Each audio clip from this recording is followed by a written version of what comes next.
Navigasi bab 111-120. Di sisi lain, setelah Ye Feng menyalakan mobil, dia membawa Zhou Suyao ke departemen real estate gedung Silver Brilliance. Dia juga mengumumkan bahwa mulai sekarang dia akan bertanggung jawab atas urusan keuangan gedung tersebut. Begitu kata-kata ini keluar, Tang Yut, mantan kepala departemen real estate gedung Silver Brilliance, menjadi pucat di tempat. Dia tahu betul bahwa Ye Feng masih tidak mempercayainya, itulah sebabnya dia mengirim ajudan kepercayaannya. Tanda seru. Namun, dia tidak berani menunjukkan ketidakpuasan terhadap pengaturan ini. Lagi pula, dia paham bahwa setiap kaisar memiliki pengikutnya sendiri. Dan orang-orang lain di departemen real estate bahkan lebih kagum pada Ye Feng. Mereka mengira Ye Feng mudah ditipu sejak dia masih sangat muda. Mereka tidak menyangka dia ternyata orang yang tangguh. Dia diam-diam telah mengambil alih kekuasaan keuangan departemen real estate. Banyak karyawan wanita di departemen real estate, ketika mereka melihat Zhou Suyao, mata mereka penuh dengan kecemburuan. Di mata mereka, wanita ini jelas telah naik ke tempat tidur bos Ye dan dipercayakan dengan tugas yang begitu penting. Zhou Suyao tentu saja tahu apa yang mereka pikirkan. Namun, dia tidak punya cara untuk menjelaskan hal semacam ini. Meskipun dia belum naik ke tempat tidur Ye Feng, berkat dukungan Ye Feng lah dia bisa memiliki apa yang dimilikinya saat ini. Kalau tidak, dengan usia dan kemampuannya, bagaimana dia bisa mendapatkan hak pengelolaan apartemen Bingshan dan gedung Silver Brilliance secepat itu?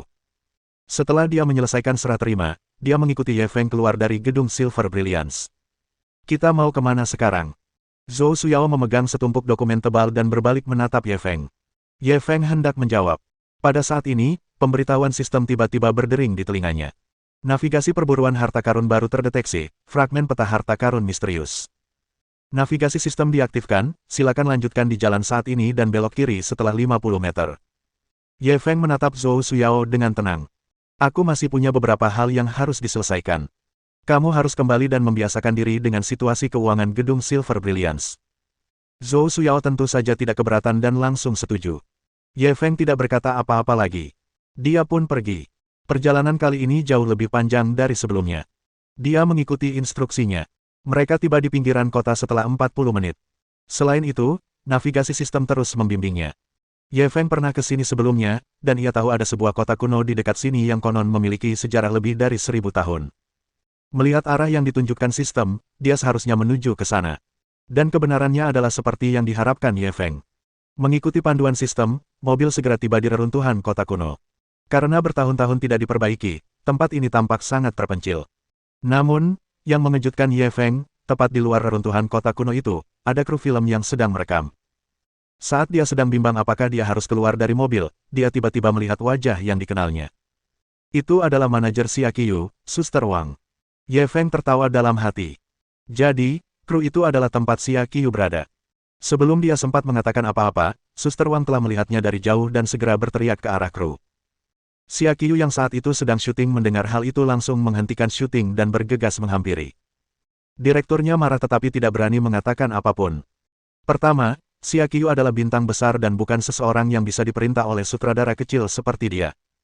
Kedua, setelah pengalaman di resor sumber air panas, dia tahu bahwa Ye Feng memiliki latar belakang yang kuat. Dia tidak mampu menyinggung kedua leluhurnya. Oleh karena itu, ia hanya bisa memerintahkan awak kapal untuk beristirahat sejenak. Xia Qiyu berlari kecil menghampiri, wajahnya memerah. Kau ke sini untuk menemuiku. Bagaimana kau tahu kita syuting di sini? Ye Feng sedikit malu mendengar pertanyaannya. Bagaimana dia bisa tahu bahwa dia akan bertemu Xia Qiyu di hutan belantara? Percayakah kamu jika aku bilang itu hanya kebetulan? Hanya hantu yang akan mempercayaimu. Xia Qiyu tidak bisa menyembunyikan kegembiraan di wajahnya. Jelas saja, dia mengira Ye Feng datang mengunjunginya. Ye Feng tidak tahu bagaimana menjelaskannya. Ia hanya bisa memandangi reruntuhan itu seolah tidak terjadi apa-apa. Aku dengar dari temanku kalau ada harta karun yang terkubur di sini. Aku penasaran, apa itu benar? Xia Qiyu merasa kata-katanya agak kekanak-kanakan dan langsung menggodanya. Kau benar-benar percaya omong kosong semacam ini? Kalau memang ada harta karun, pasti sudah digali sejak lama. Kenapa giliranmu yang menggalinya? Ye Feng menyentuh hidungnya. Mungkin tidak. Keberuntunganku selalu sangat baik. Xia Qiyu melanjutkan, kalau begitu aku akan bertaruh denganmu. Jika kau bisa menemukan harta karun di sini, aku akan mengabulkan semua permintaanmu. Ye Feng mengangkat alisnya. Kau benar.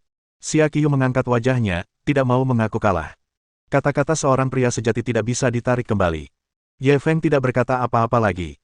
Ia langsung berjalan menuju reruntuhan kota kuno itu. Ketika para awak kapal melihat ini, mereka semua mengikutinya dengan rasa ingin tahu. Ye Feng mengikuti instruksi sistem dan segera tiba di sudut reruntuhan. Anda telah tiba di tujuan, navigasi selesai. Dia langsung berhenti ketika mendengar pemberitahuan sistem. Lalu, dia berpura-pura menjadi ahli Feng Shui dan menghitung dengan jarinya.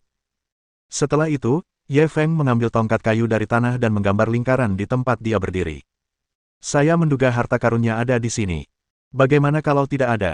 Xia Qiu segera memprovokasi. Kalau tidak, aku akan mentraktir seluruh krumu dengan tusuk sate, jawab Ye Feng dengan percaya diri.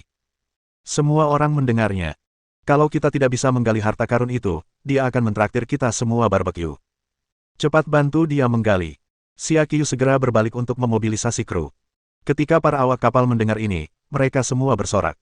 Seketika beberapa seniman bela diri yang kuat berlari mendekat dan mulai menggali dengan sekop. Debu dan kotoran beterbangan di mana-mana saat beberapa prajurit yang tampak kuat menggali selama setengah jam. Saat itu, lubang tersebut sudah digali sedalam lebih dari 1 meter, tetapi tetap tidak ditemukan tanda-tanda harta karun apapun. Xia Qiu langsung menatap Ye Feng dengan puas. Bagaimana, Tuan Ye? Sudah kubilang tidak ada. Ekspresi Ye Feng masih sama. Jangan cemas, teruslah menggali. Bab 112 permintaan jenis apa ini? Mendengar perintah Ye Feng, beberapa seniman bela diri hanya bisa terus menggali lebih dalam. Tak seorang pun yang hadir mempercayai kata-katanya. Namun karena statusnya, dia tidak berani mengejeknya secara terbuka. Bagaimanapun, pekerjaan kru film itu agak membosankan, jadi mereka menganggapnya hanya sekadar mencari kesenangan saja. Tanda seru. Namun, ketika semua orang tidak setuju dengannya. Tiba-tiba, mereka mendengar salah satu Wusing berseru, apa ini? Mendengar seruannya, semua orang bergegas maju, ingin melihat apa yang sedang terjadi. Lalu, ia melihat sudut material metalik hijau muncul di lubang itu. Ye Feng segera mendorong beberapa seniman bela diri dan melompat turun, menggunakan tangannya untuk menggali dengan hati-hati. Tak lama kemudian, ia menggali sebuah pot perunggu kuno. Melihat ini, mulut semua orang ternganga karena terkejut. Benarkah ada harta karun? Xia Qiu bahkan lebih tercengang. Saat Ye Feng berkata ada harta karun di sini, dia pikir dia hanya bicara omong kosong. Dia tidak menyangka dia benar-benar akan menemukan harta karun di sini.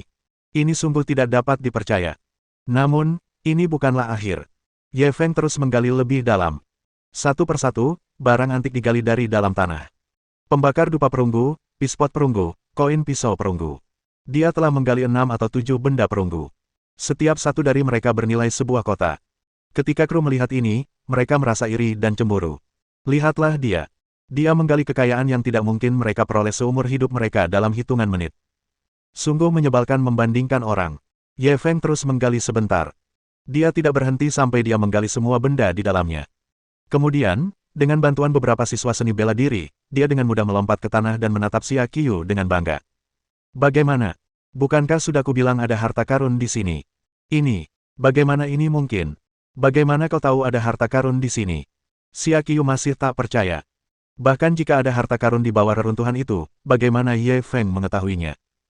Terlebih lagi, dia telah menghitung lokasinya dengan sangat akurat. Hasilnya hampir persis sama. Hal ini membuatnya bingung. Kamu nggak perlu khawatir. Kamu nggak akan ragu, kan? Tentu saja, Ye Feng tidak akan memberitahunya bahwa ini semua berkat sistem. Aku yakin. Xia Qiu mengakui kekalahannya tanpa daya. Siapa yang bilang kalau aku benar-benar menggali harta karun di sini, kamu harus mengabulkan semua permintaanku. Ye Feng menatapnya dengan senyum jahat. Wajah Xia Qiu memerah. Sudah kubilang. Apa yang kau inginkan dariku? Ye Feng langsung menunjukkan ekspresi mesum. Dia mengamatinya. Aku ingin kau. Kamu, jangan pergi terlalu jauh. Wajah cantik Xia Qiu semakin memerah saat dia buru-buru melirik tongkat di sekelilingnya. Jika Ye Feng membuat permintaan berlebihan, bagaimana dia bisa terus bekerja di kru di masa depan? Aku ingin kamu, mengundang saudara-saudara di kru untuk membuatkan tusuk sate untukku. Ye Feng menyatakan permintaannya. Ah! Xia Qiu tertegun. Permintaan macam apa ini? Ada apa? Nggak mungkin. Apa aku harus ganti yang lain? Ye Feng menyeringai. Baiklah, aku akan mentraktir kalian semua dengan tusuk sate nanti. Xia Qiu takut dia akan meminta lebih, jadi dia segera mengangguk. Baiklah, kalian lanjutkan pekerjaan kalian. Aku pergi dulu. Ye Feng melepas mantelnya dan membungkus benda-benda tembaga hijau itu. Kemudian, dia kembali ke mobil spotnya, melambai ke arah Xia Qiu, dan melaju pergi. Xia Qiu baru sadar kembali ketika mobilnya menghilang dari pandangan. Kemudian dia berbalik untuk melihat anggota kru lainnya. Tidak seorang pun diizinkan memberitahu siapapun tentang apa yang terjadi hari ini.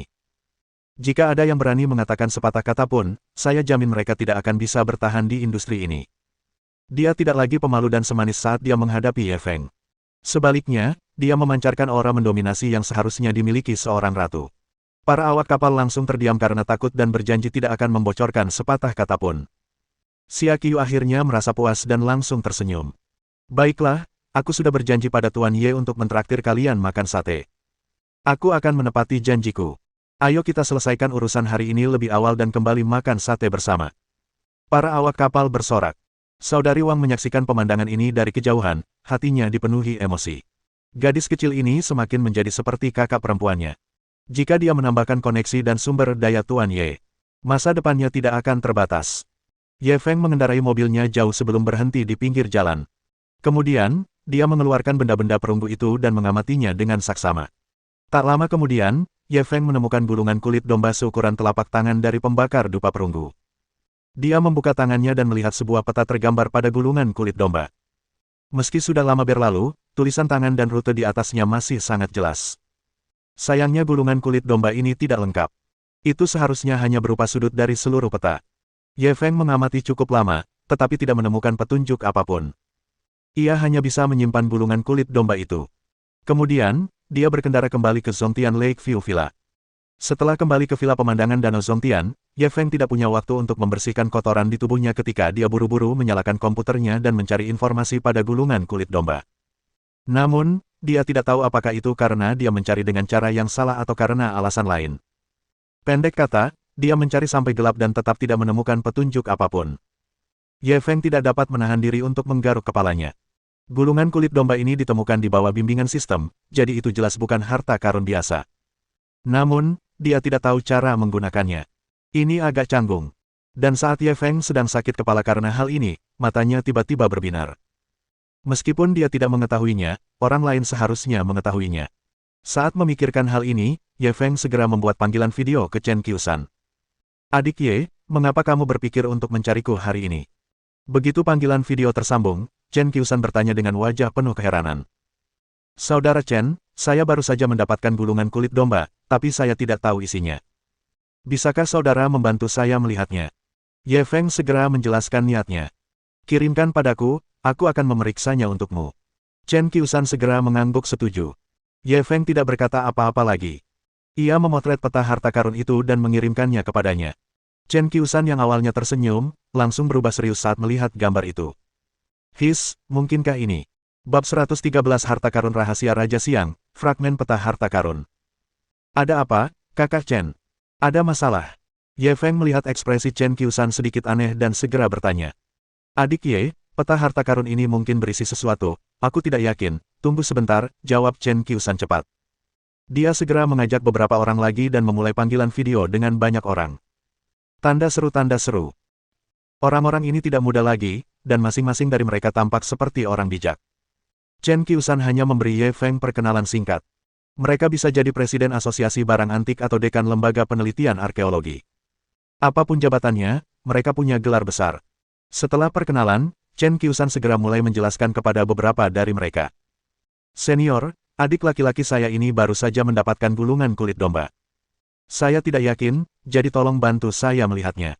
Dan beberapa orang itu pun langsung mengambil alih percakapan. Tuan Chen, Anda pasti bercanda. Anda manajer umum Balai Lelang Sotheby's.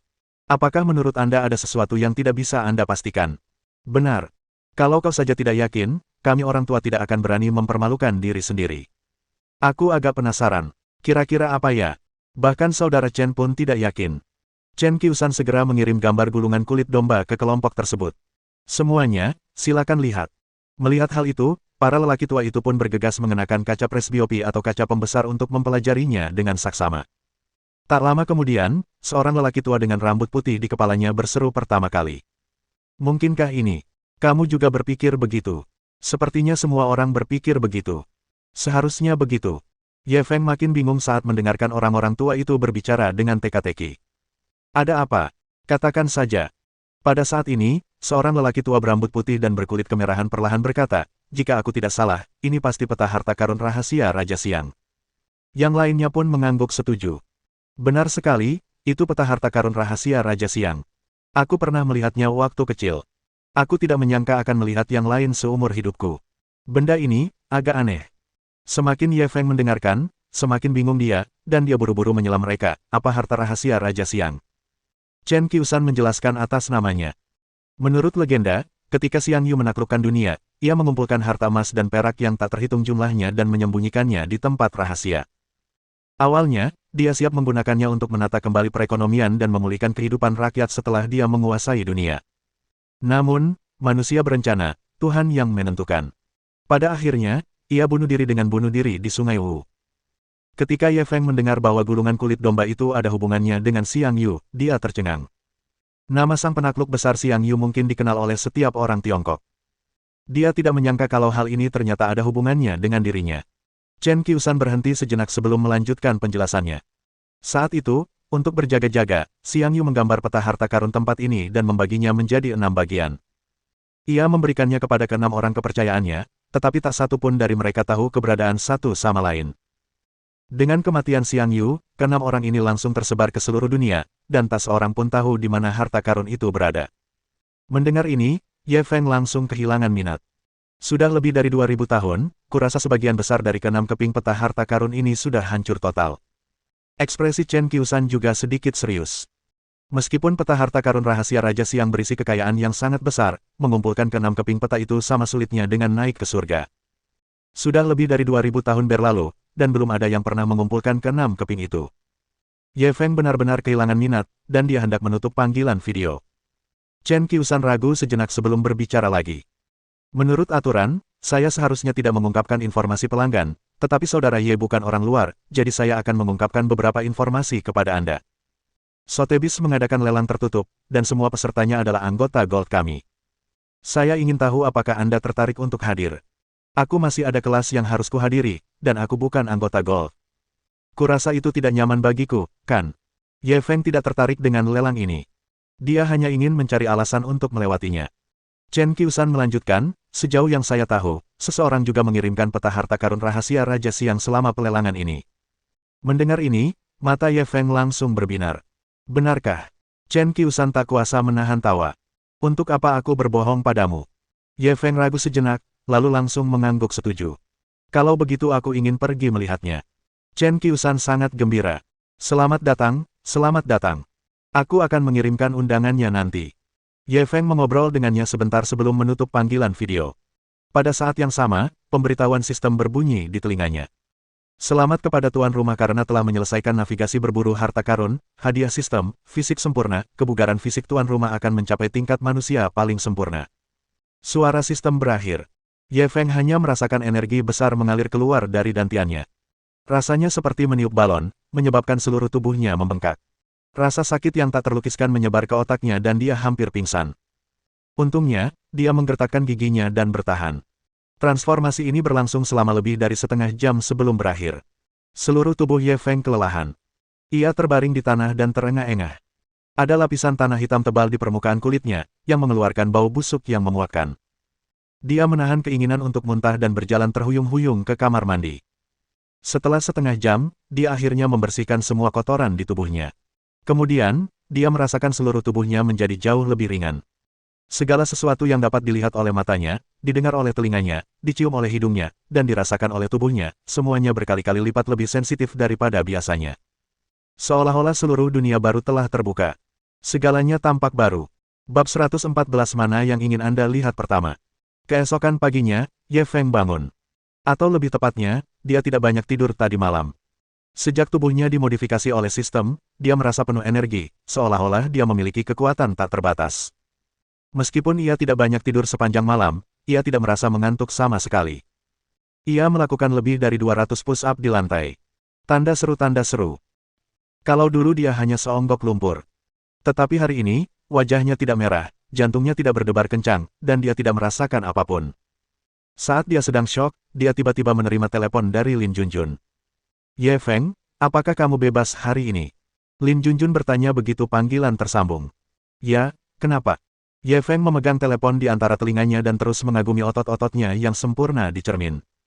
Ada klien yang ingin melihat rumah hari ini, tapi saya sedang di luar kota dan tidak bisa kembali tepat waktu. Saya akan meminta staf manajemen properti lainnya untuk mengurusnya. Anda bisa menemani klien berkeliling, Lin Junjun memberi instruksi dengan cemas. Sewa tempat. Laki-laki atau perempuan?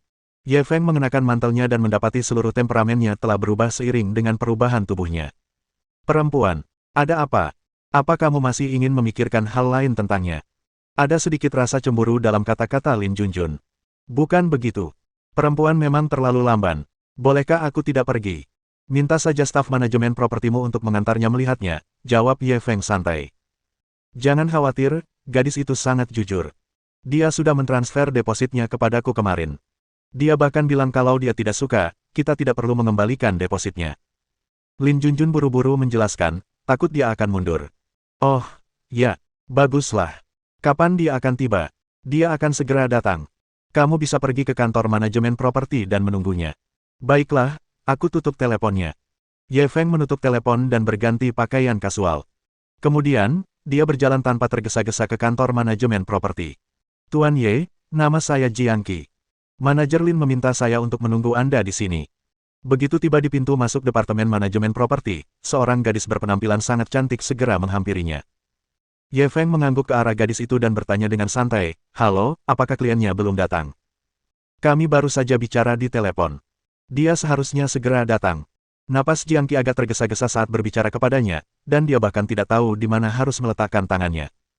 Dia sangat jelas tentang sumber daya keuangan Ye Feng. Area villa pemandangan Danau Zongtian saja memiliki lebih dari 20 suite, belum termasuk yang lainnya. Ini pasti orang kaya.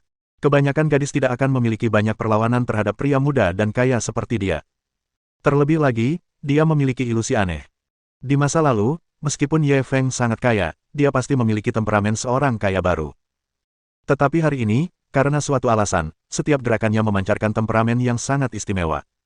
Temperamen seperti ini sulit dijelaskan dengan kata-kata, tetapi singkatnya, membuat orang merasa sangat nyaman. Namun, bagaimana mungkin sesuatu seperti temperamen berubah dalam semalam? Mungkinkah itu benar-benar ilusi? Saat Jiang Qi masih mencoba mencari tahu, dia tiba-tiba mendengar deru mesin. Segera setelah itu, mereka melihat sebuah McLaren 720S merah melaju ke arah mereka dengan kecepatan tinggi. Pekik. Ban mobil berdecit di jalan, dan mobil sport itu berhenti di depan mereka berdua. Kemudian, pintu mobil terbuka, dan seorang gadis yang sangat cantik perlahan keluar. Ketika Ye Feng melihatnya, dia membuka mulutnya lebar-lebar. Shen Baitian. Orang itu tidak lain adalah Shen Baitian, yang sudah beberapa hari tidak ditemuinya. Ketika Shen Baitian melihatnya, dia sedikit terkejut. Pemilik rumah yang dibicarakan manajer Lin, kaulah dia. Ye Feng tak bisa menahan diri untuk tidak menganggapnya lucu. Apa kau tidak tahu aku tinggal di sini? Shen Baitian mengangguk cepat. Aku tahu, tapi aku tidak tahu kau pemiliknya. Ye Feng tidak bisa menahan tawa. Jiang Qi sedikit tercengang. Tuan Ye, Nona Shen, kalian berdua saling kenal. Shen Baitian menutup mulutnya dan tertawa. Bukan cuma kenal, kami juga satu sekolah. Aku bahkan seniornya. Ye Feng langsung mengangguk. Dia bukan hanya kakak perempuanku, tapi juga pacarku yang digosipkan. Shen Baitian langsung kesal. Siapa pacarmu yang digosipkan itu? Ye Feng menunjukkan ekspresi polos. Semua orang di Universitas Zonghai tahu kau pacarku. Aku sungguh tak bisa membersihkan namaku bahkan jika aku terjun ke Sungai Kuning. Shen Baitian pura-pura memukulnya. Apa? Apa kamu malu dikira pacarku? Ye Feng segera menghindar. Kau yang bilang, aku tidak. Jiang Qi buru-buru berkata, kalian berdua, ayo kita pergi melihat-lihat rumah dulu. Baru kemudian Shen Baitian berhenti dan mendengus. Aku ada urusan penting hari ini. Aku permisi dulu. Silakan jalan. Ye Feng tidak berkata apa-apa lagi dan langsung membawa Shen Baitian ke rumah nomor 1 miliknya. Meskipun ini adalah pertama kalinya Shen Baitian berada di Zongtian Lakeview Villa. Namun, dari lokasi villa dan tingkat kemewahannya, dia dapat memperkirakan kira-kira harga rumah itu. Itu pasti rumah termahal di kawasan Zongtian Lakeview Villa. Hei, apa tujuanmu membawaku ke sini? Aku tidak mampu menyewa rumah seperti itu, Shen Baitian langsung memprotes Ye Feng. Aku tahu kamu tidak mampu, tapi aku hanya ingin memberitahumu bahwa aku tinggal di sini. Kamu bisa mampir kalau ada waktu dan bantu aku bersih-bersih. Ye Feng tidak menyembunyikan ekspresi bangga di wajahnya. Shen Baitian menggertakkan giginya, matanya berkilat marah. Bisakah kamu membawaku melihat rumahnya sekarang? Tentu saja bisa. Oh ya, apa kamu punya nomor yang kamu suka? Saya punya banyak rumah di area villa ini. Mana yang ingin Anda lihat dulu? Ye Feng berkata sambil mengeluarkan sejumlah kunci dari belakangnya. Hualala. Sekumpulan besar kunci itu tampak sangat berkilauan di bawah sinar matahari. Bab 115 Jangan katakan kamu pergi ke Korea untuk operasi plastik. Shen Baitian menatap tumpukan kunci besar itu dengan ekspresi bingung. Apa yang baru saja kau katakan? Semua villa ini milikmu. Dia jelas-jelas tidak mempercayainya. Saat itu, Jiang Qi, yang berdiri di samping, menjelaskan, Tuan Ye memiliki lebih dari 20 villa di area villa Danau Zongtian kami. Namun, beberapa di antaranya sudah disewakan.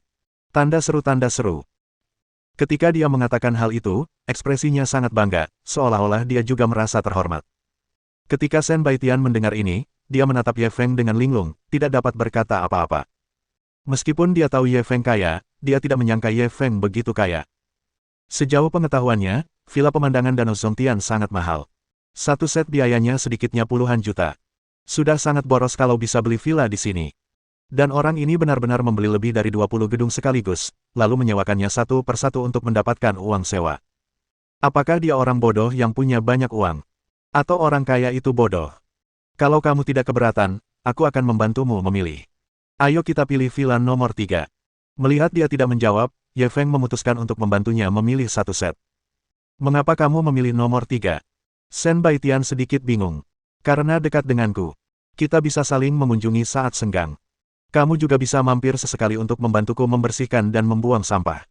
Ye Feng memberikan penjelasan. Siapa yang mau mengunjungimu, membantumu membersihkan, membuang sampah, atau apapun.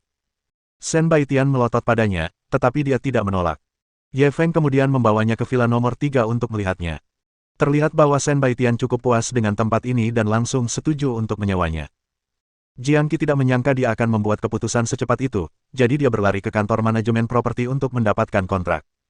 Ye Feng akhirnya menemukan kesempatan untuk bertanya, kenapa kamu tiba-tiba ingin menyewa rumah? Apa kakekmu mengusirmu dari rumah? Shen Baitian melotot padanya. Kaulah yang diusir dari rumah. Ye Feng cemberut, lalu kenapa? Bukankah rumahmu lebih luas dari ini? Shen Baitian mendesah pelan, bukankah aku akan lulus tahun depan? Karena itulah aku ingin keluar dan hidup mandiri sesegera mungkin, sekaligus melatih diriku. Setelah mendengar penjelasannya, Ye Feng masih sedikit bingung. Tidak ada yang lain. Shen Baitian tak kuasa menahan tawa. Lalu menurutmu apa lagi? Mungkinkah itu karenamu? Ye Feng tersenyum, sulit dikatakan. Aku sangat tampan dan kaya, banyak wanita yang ingin dekat denganku. Shen Baitian berharap dia bisa menendangnya pergi. Namun, ia segera mengamatinya dengan terkejut. Aku tidak akan menyadarinya kalau kau tidak menyebutkannya. Kau tampak banyak berubah selama kita tidak bertemu. Ye Feng bertanya meskipun tahu jawabannya, benarkah? Apa yang berubah? Shen Baitian tampak bingung. Aku tidak tahu. Aku hanya merasa ada yang berbeda. Apa kamu pergi ke Korea untuk operasi plastik beberapa hari ini? Ye Feng memutar matanya. Kecantikanku alami. Apa aku perlu operasi plastik? Sekarang aku tahu di mana kamu berubah. Di mana? Kamu makin lama makin berkulit tebal. Batuk. Sementara keduanya bertengkar, Jiang Qi telah mencetak kontrak dan kembali. Ketika Shen Baitian melihat kontrak itu, dia langsung menandatanganinya tanpa sepatah kata pun. Lalu, dia menoleh ke Ye Feng.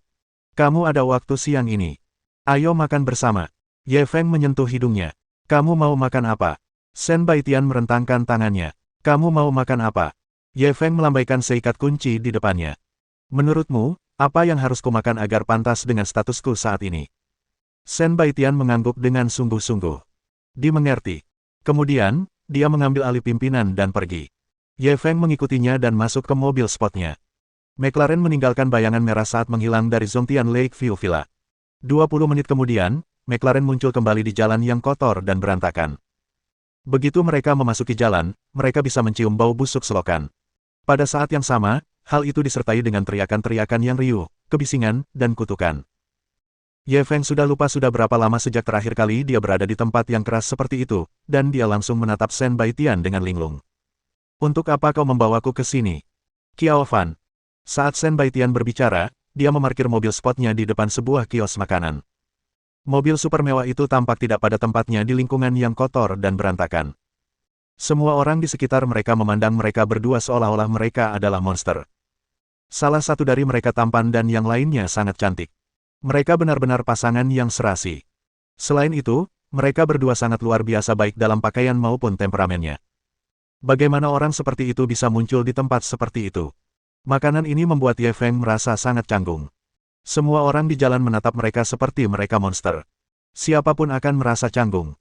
Setelah menelan beberapa suap, dia buru-buru menarik Shen Baitian pergi. Hahaha. Mobilnya telah melaju jauh, tetapi Shen Baitian masih tertawa. Apa yang lucu? Apa kau senang melihatku mempermalukan diriku sendiri? Ye Feng memelototinya dengan kesal.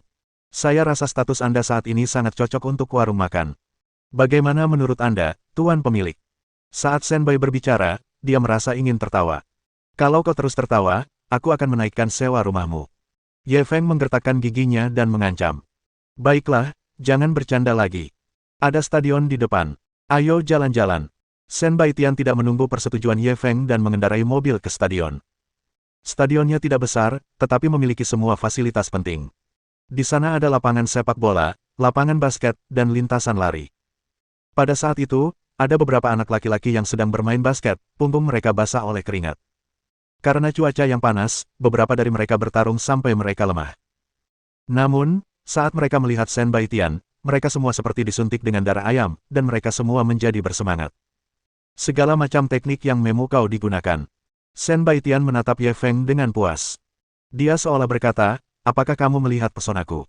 Bab 116 Jangan khawatir, kami pasti akan membiarkanmu melakukan apa yang kamu inginkan. Siapapun yang pernah bermain basket pasti tahu. Ketika seorang gadis tiba-tiba muncul di lapangan basket, terutama gadis setingkat Dewi, reaksi kimia seperti apa yang akan ditimbulkannya? Itu seperti menjatuhkan setetes air ke dalam panci berisi minyak mendidih. Efek itu pasti akan menimbulkan keributan saat itu juga. Tanda seru.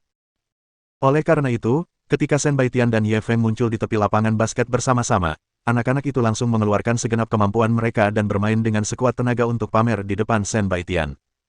Namun, orang-orang ini tidak bersikap baik terhadap Ye Feng yang berada di samping dewi mereka. Saat bermain, mereka sesekali memamerkan otot-otot mereka kepadanya. Ada rasa ancaman yang kuat dalam hal ini. Tepat pada saat itu, salah satu anak laki-laki dipanggil pergi oleh pacarnya. Anak laki-laki itu menoleh ke arah Shen Baitian setiap 3 langkah, tetapi pada akhirnya, dia tetap pergi dengan enggan. Saat satu orang meninggalkan tim, seorang anak laki-laki yang tinggi dan tampan di lapangan akhirnya berjalan menuju Ye Feng setelah beberapa saat mempertimbangkan. Kamu bisa main basket. Kita kekurangan satu orang di sini. Kenapa kamu tidak menebusnya? Saat bicara, dia tidak menyembunyikan raut wajah provokatifnya.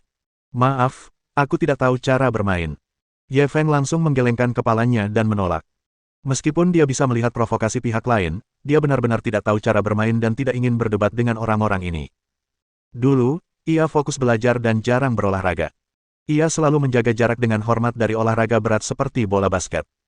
Ia sama sekali tidak tahu cara bermainnya. Mendengar jawabannya, anak laki-laki itu langsung menunjukkan ekspresi meremehkan. Tidak apa-apa kalau kamu tidak tahu. Kami akan bersikap lunak padamu. Ayo. Pada saat ini, orang-orang lain di lapangan juga berkumpul.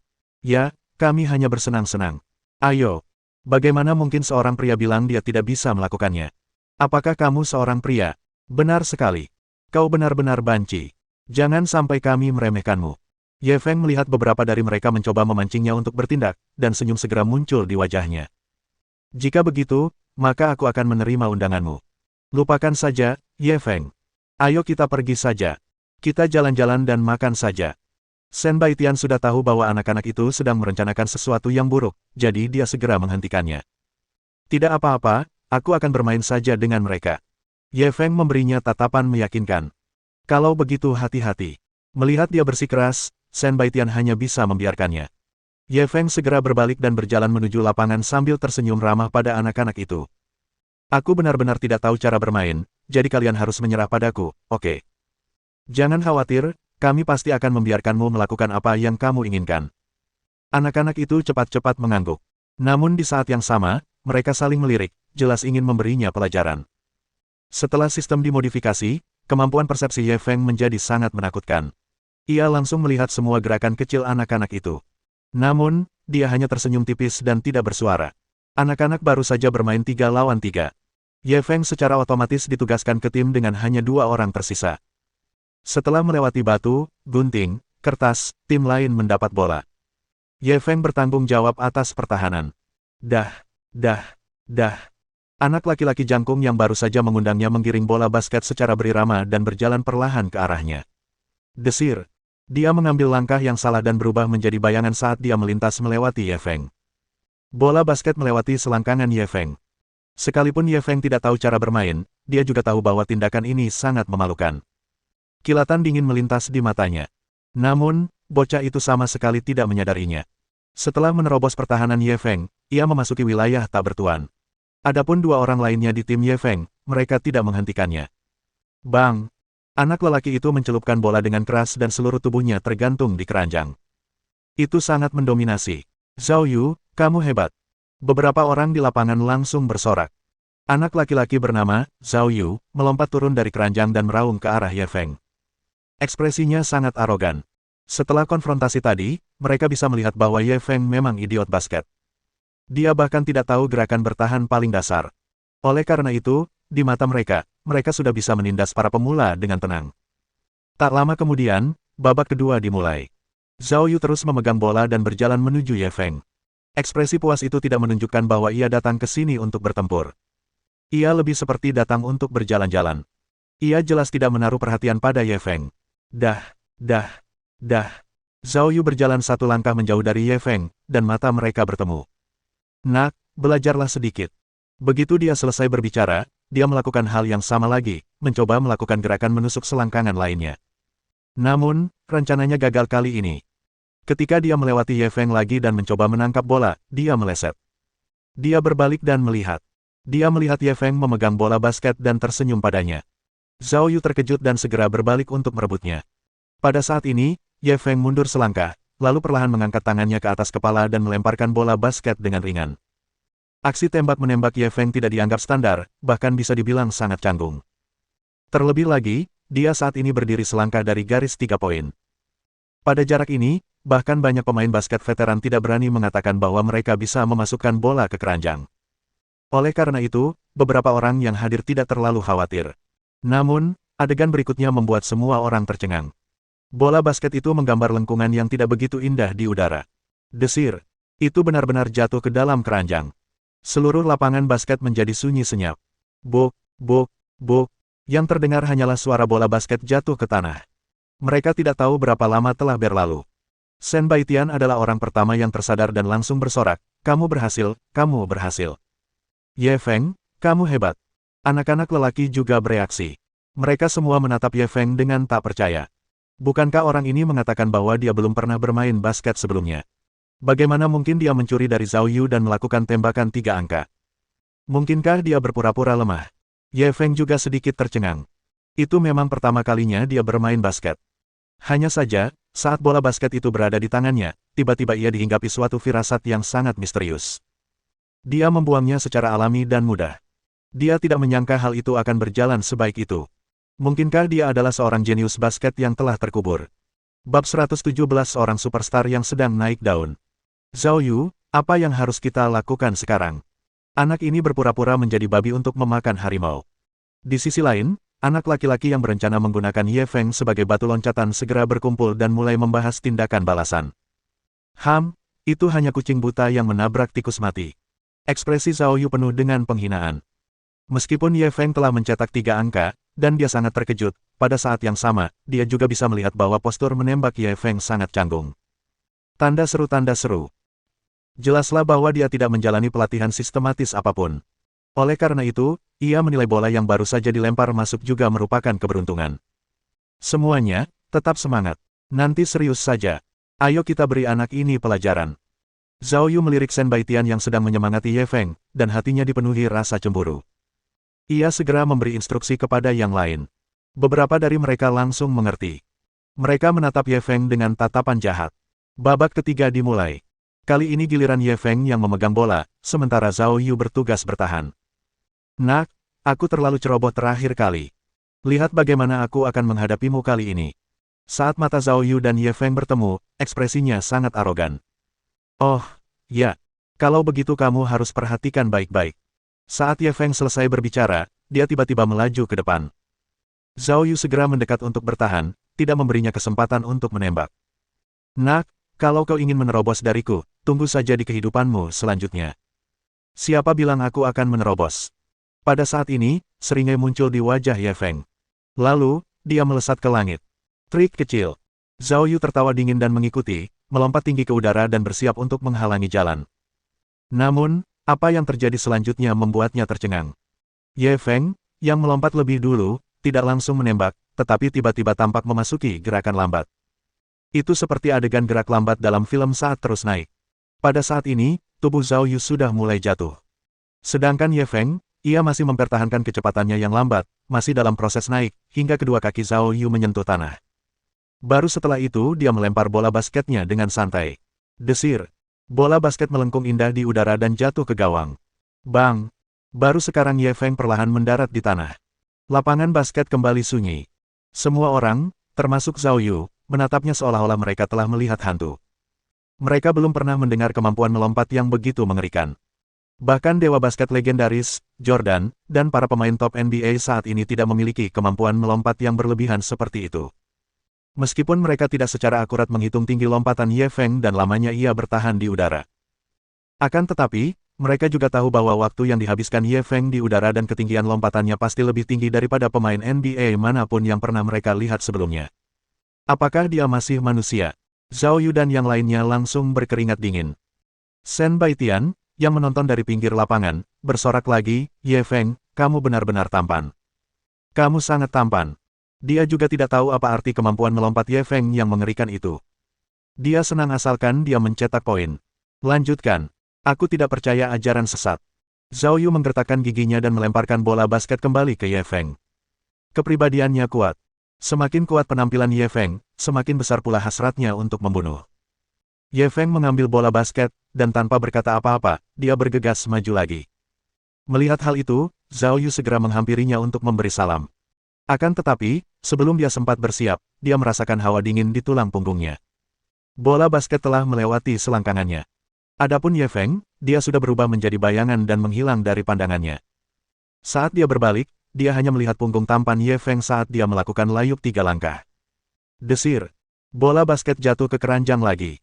Ini disebut memberinya rasa obatnya sendiri. Dia telah menggunakan langkah yang sangat menghina untuk mempermalukan Ye Feng. Dan sekarang, pihak lainnya telah mengembalikannya tanpa bergerak. Rasanya seperti dia baru saja ditampar. Ye Feng mengambil bola basket. Kali ini, ia bahkan tidak repot-repot bergerak. Ia langsung mencabut daun bawang dari tanah kering dan melompat tinggi. Tepat saat Zhao Yu melompat untuk memblokir serangan. Seluruh tubuhnya tiba-tiba melayang mundur tanpa peringatan apapun. Dan, tepat saat tubuhnya mulai jatuh, bola basket ditembakkan lagi. Desir. Tanpa kejutan apapun, ia masuk keranjang lagi. Bang! Zhao Yu hanya merasakan kakinya menjadi lemas, hampir terjatuh ke tanah. Kali ini, Ye Feng menggunakan tembakan fadeaway standar, dan ditembakkan dari jarak 2 langkah dari garis 3 poin. Orang bisa membayangkan kesulitannya. Ini bukan sesuatu yang bisa dilakukan seorang pemain basket pemula. Bahkan banyak pemain profesional mungkin tidak dapat melakukannya.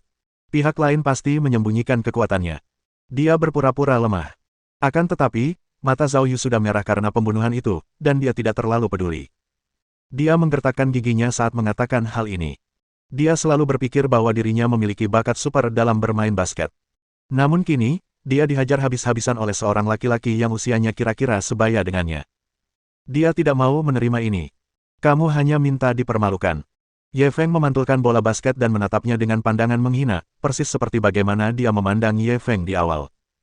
Jika kamu masih bisa masuk kali ini, aku tidak akan pernah bermain basket lagi. Urat-urat di leher Zhao Yu menonjol, seolah-olah dia adalah binatang buas yang marah. Tidak masalah bagiku apakah kamu bermain atau tidak, tapi jika aku ingin mencetak gol, tidak ada yang bisa menghentikanku. Setelah Ye Feng selesai berbicara, dia sekali lagi menyerbu ke depan sambil membawa bola. Zhao Yu segera menerkam ke depan dan menghalangi jalannya dengan tubuhnya. Dan kali ini, Ye Feng tidak menggunakan teknik apapun. Ia hanya menerjang maju sambil membawa tubuhnya. Keduanya dengan cepat tiba di bawah keranjang. Nak, jangan coba-coba mencetak gol kali ini. Zhao Yu mengerahkan segenap tenaganya untuk menghalangi serangan Ye Feng. Dia tidak akan memberi pihak lain kesempatan untuk menyerang. Kamu terlalu melebih-lebihkan dirimu sendiri. Ye Feng mendengus dingin. Tubuhnya tiba-tiba mengeluarkan kekuatan yang dapat menumbangkan gunung dan membalikkan lautan. Zhao Yu hanya merasa tubuhnya seakan tersapu oleh arus deras dan dia langsung terpental mundur. Kemudian, dia menyaksikan Ye Feng melayang ke langit seperti seekor naga yang muncul dari laut. 20 cm, 50 cm, 80 cm.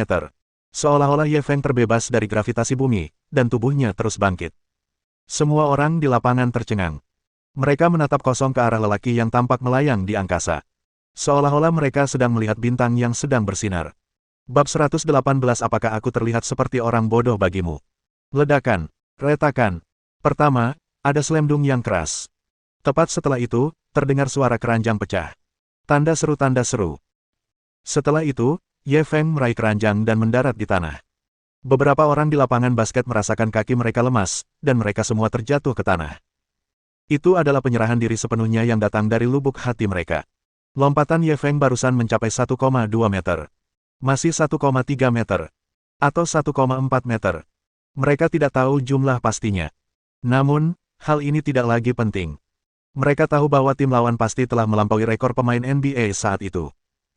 Bahkan para pemain basket legendaris yang pernah menggemparkan dunia dengan kemampuannya pun tak mampu mencapai angka yang begitu mengerikan. Pada saat ini, mereka baru saja menyaksikan slam dunk yang mengejutkan di lapangan basket amatir. Kekuatan mengejutkan seperti itu tak tertandingi. Ye Feng adalah satu-satunya yang tersisa berdiri di lapangan basket. Dia seperti seorang raja. Dia memandang rendah semua makhluk hidup. Keranjang ini tidak cukup kuat, apakah saya harus membayarnya? Dia menatap keranjang di tangannya dengan canggung dan mengajukan pertanyaan yang sangat tidak pantas. Saat ini, Shen Baitian sudah bergegas menghampiri dengan penuh semangat.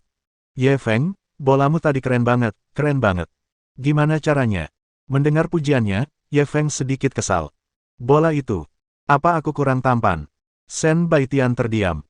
Kalau dia bilang dia gendut, dia bakalan sesak napaskan. Pada saat ini, Zhao Yu juga bangkit dari tanah dengan wajah sedih. Bukankah kamu bilang kamu tidak tahu cara bermain basket? Ye Feng mengangguk dengan serius. Ya, ini pertama kalinya aku bermain basket. Zhao Yu terdiam. Apa aku terlihat bodoh di matamu?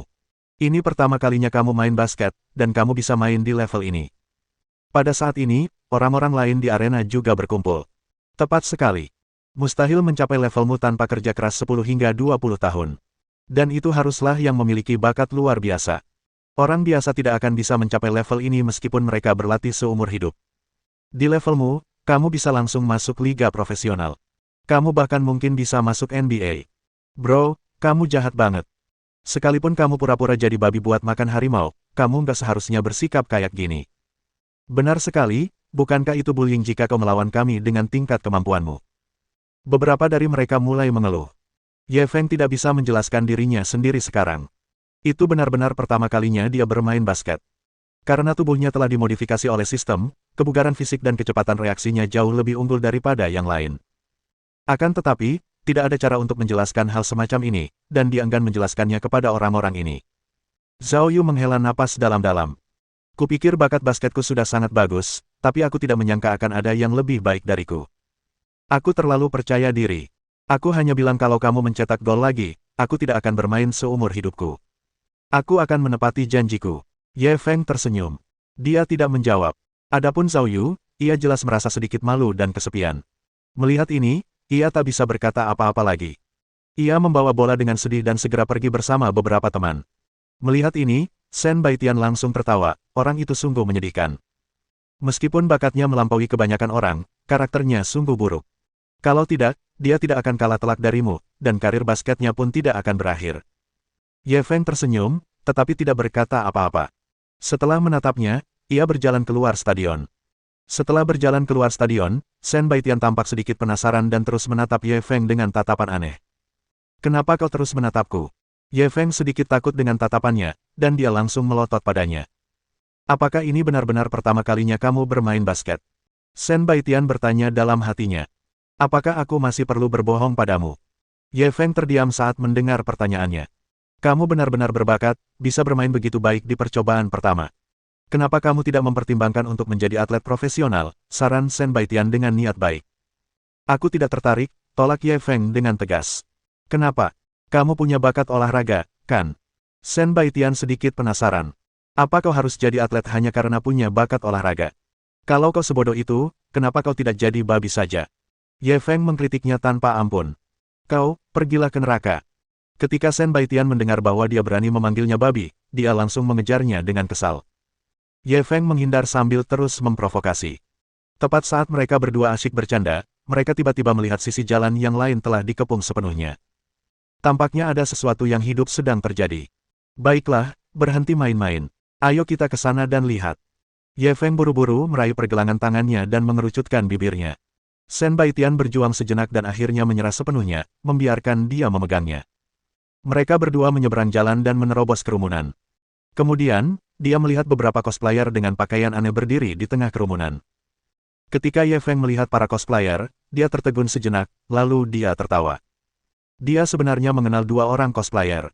Salah satunya adalah Lu Xiaoya, yang sudah lama tidak ditemuinya. Yang satu lagi juga tampak agak familiar. Ternyata wanita itu adalah wanita berdada besar dengan ukuran cup F yang telah diatur Gao Jinxi untuk ditampung di kamarnya saat ia pergi ke Stars Hotel untuk menagih sewa beberapa hari lalu. Dia tidak menyangka akan bertemu. Nasib sialan ini. Bab 119 Oh, pria. Pada saat itu, dalam peristiwa itu, Lu Xiaoya dan wanita berdada besar itu memiliki gaya yang sangat berbeda. Lu Xiaoya memiliki gaya yang imut. Ia mengenakan gaun pendek berwarna merah muda, terlihat sangat imut. Wanita berdada besar, di sisi lain, berjalan dengan gaya as-asterisk. Dia mengenakan gaun hitam tanpa tali yang menonjolkan lekuk tubuhnya yang sempurna dengan jelas. Tanda seru. Ye Feng tidak tahu karakter apa yang mereka cosplaykan, tetapi dia merasa itu enak dipandang. Melihat ini, Shen Baitian jelas sedikit cemburu. Ia buru-buru menarik lengan bajunya dan berkata, apa yang bisa dilihat di sini? Ayo pergi. Sebelum Ye Feng bisa menjawab, Lu Xiaoya sudah melihatnya dan terkejut. Ye Feng, apa yang kau lakukan di sini? Ye Feng hanya bisa tersenyum dan menjelaskan, aku hanya lewat, aku tidak menyangka akan bertemu denganmu di sini.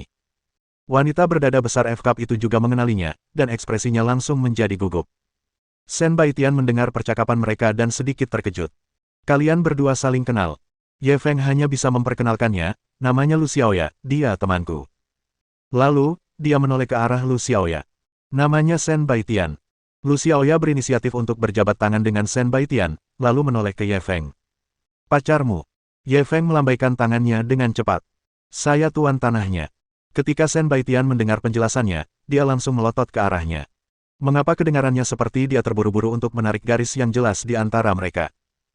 Meski itu adalah kebenaran, tak dapat dipungkiri bahwa orang-orang akan merasa sedikit sakit hati, terutama padanya, yang merupakan siswi tercantik di sekolah. Reaksi Lu Xiaoya justru sebaliknya. Ia langsung tersenyum. Kamu juga perusahaan penyewaan. Di mana rumahmu? Aku sedang mempertimbangkan untuk menyewa rumah akhir-akhir ini. Ye Feng hendak menjawab ketika tiba-tiba dia merasakan nyeri di pinggangnya.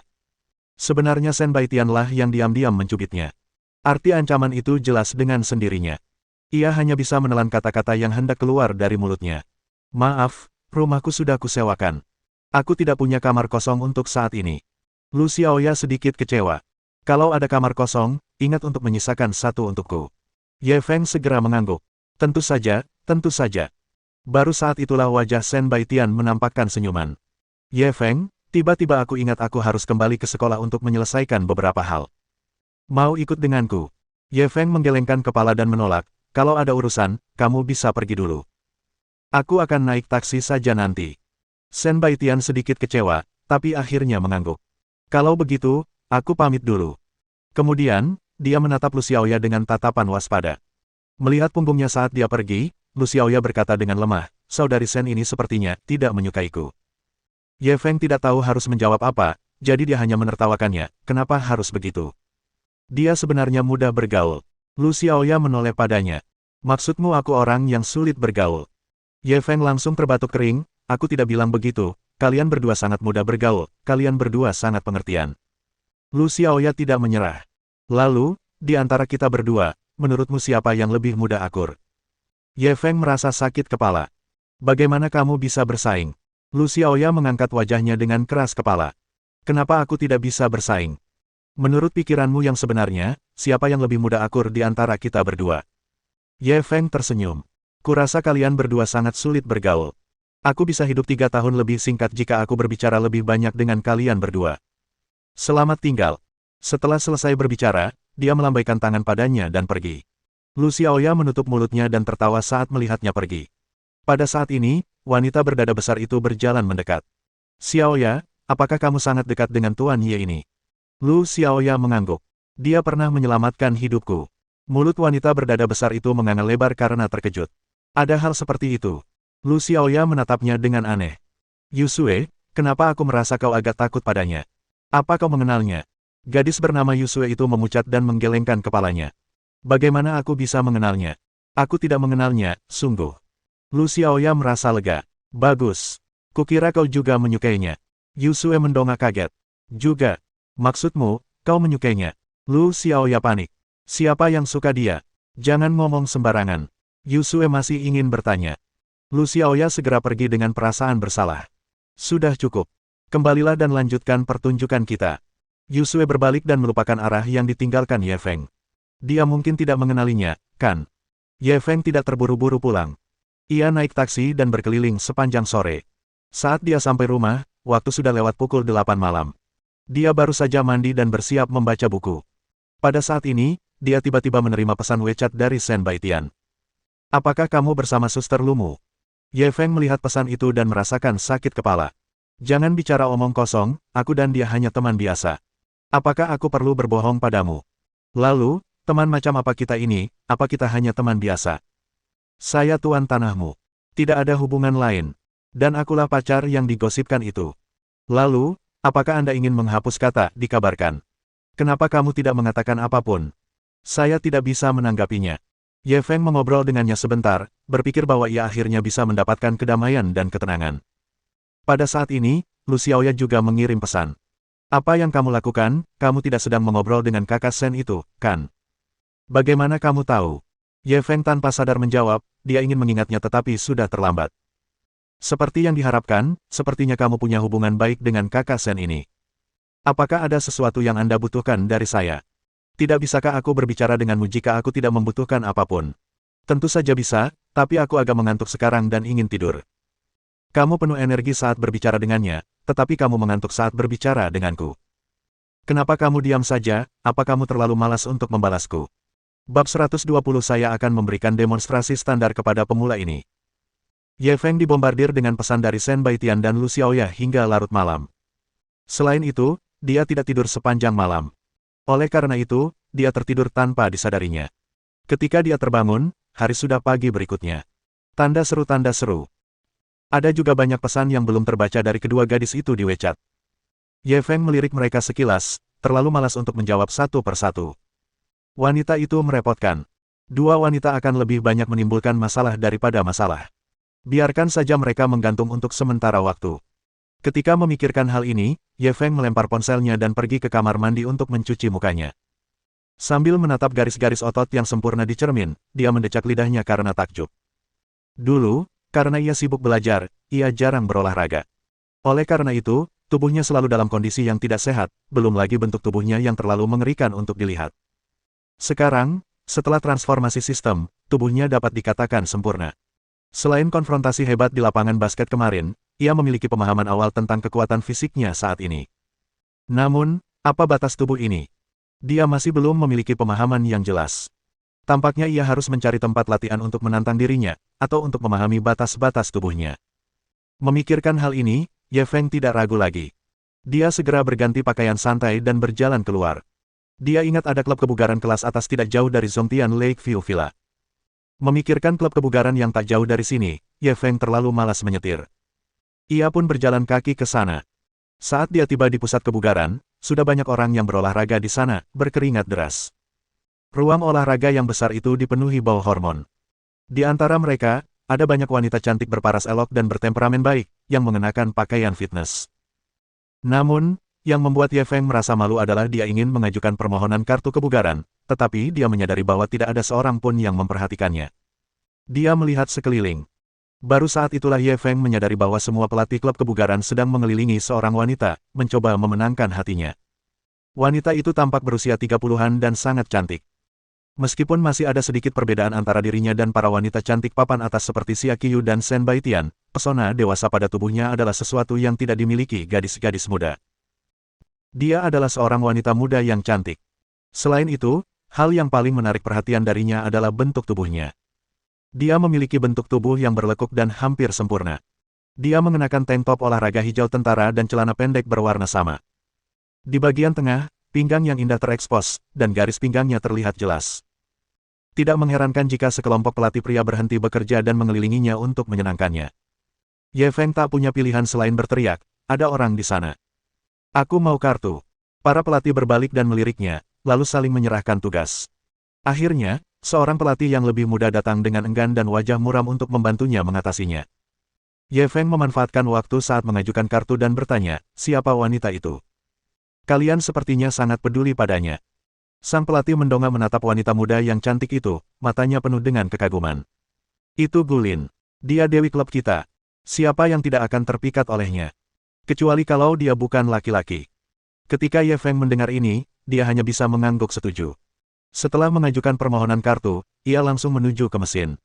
Setelah membiasakan diri dengan cara menggunakan mesin itu, ia melepas mantelnya dan berbaring di bangku latihan, mulai mendorong barbel. Karena ini pertama kalinya dia menggunakan mesin itu, dia hanya menekan tuas kosong itu beberapa kali. Setelah dirasa tidak ada masalah, ia mulai menambah beban barbelnya.